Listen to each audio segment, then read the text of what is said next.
What's up guys? So ayan, meron tayo ditong USB hub na gawa ni Ugreen. Bali, maraming klase palang variant yung USB hub. Itong hawak natin, bali ano siya, 9-in-1. So ang main supply ng USB hub natin ay USB Type-C. Ayan. So dito sa isa, meron tayong USB Type-C na port. Bali itong USB Type-C na port na to, hindi siya capable mag-transmit ng data. Ang kaya lang niya ay magbigay lang siya ng power usage, gaya ng kung gusto niyo mag-charge sa ibang mga unit nyo habang ito ay nakasaksak doon sa mga devices nyo, gaya ng laptop. Ang kaya niyang i-transmit na signal o na power ay up to 100 watts. Then meron tayo ditong HDMI port. Ayan. Yung HDMI port naman natin ay capable up to 4K resolution. Siyempre, hindi rin mawawala yung lumang mga port gaya ng VGA. Ito. Ayan guys.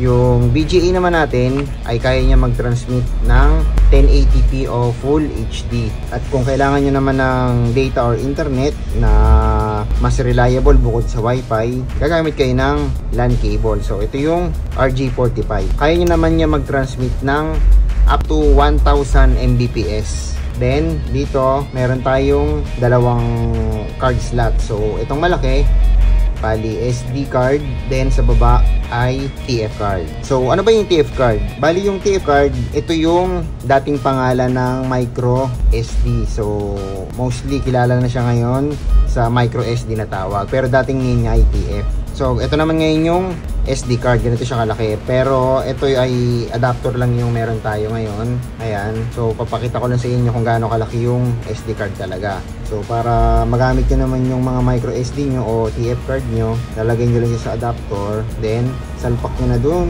sa SD card. So dito naman sa gilid, meron tayong tatlong USB 3.0.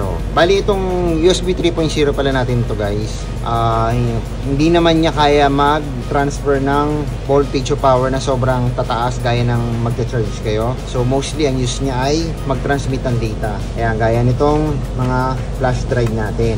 Ayan. So ayan guys, pwede nyo rin itong gamitin na na sa ibang function, gaya ng sa printer. So kakabit nyo lang yung cable na ng printer niya na USB type A.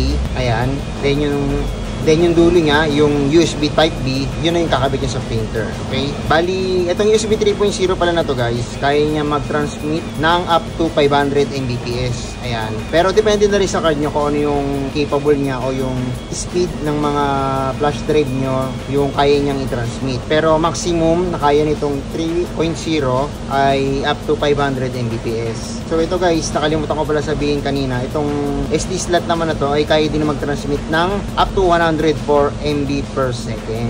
Ano bang tatandaan natin lagi sa pagbili ng ng USB hub? Okay? Unang-una, tatandaan nyo yung mga slot na kailangan nyong gamitin or yung mga lagi nyong ginagamit. Pero kung may extra pera naman kayo, mas maganda na yung halos kaya nyo na lahat ng na lahat ng port. Tsaka more on additional pa. Kunwari, mas maraming USB 3.0 na which is mas common pa until now. Then, yung audio jack na 3.5mm. Ayan, wala kasi ito nun. Tsaka guys, huwag nyo rin kakalimutan yung mga sinabi ko na mga capabilities niya. Okay? Be reminded lang doon kasi baka mamaya yan, yung gaya nito, yung USB Type-C, kailangan nyo pala yung nagtatransmit ng data, hindi lang siya charging.